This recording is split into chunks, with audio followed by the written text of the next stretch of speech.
ഈശോമിശിഹായ്ക്കും സ്തുതിയായിരിക്കട്ടെ. കർത്താവ് കായനോട് ചോദിച്ചു, നിന്റെ സഹോദരൻ ആബേൽ എവിടെ? അവൻ പറഞ്ഞു, എനിക്കറിഞ്ഞുകൂടാ.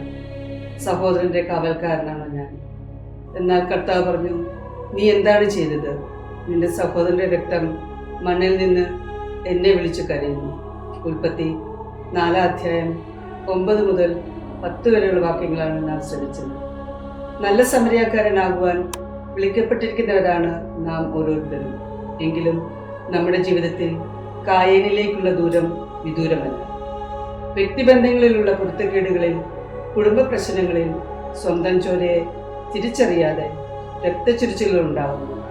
കുടുംബങ്ങൾ കല്ലറകളായി മാറുന്നു. ജീവിത പങ്കാളിയോടും മക്കളോടും സഹോദരങ്ങളോടും രമ്യതപ്പെട്ട് മനോഹരമായ ഒരു ക്രിസ്തീയ ജീവിതം നയിക്കുവാനുള്ള അനുഗ്രഹത്തിനായി ഈ നോമ്പുകാലത്ത് നമുക്ക് പ്രാർത്ഥിക്കാം. അതിനായി ഈശോ അനുഗ്രഹിക്കട്ടെ.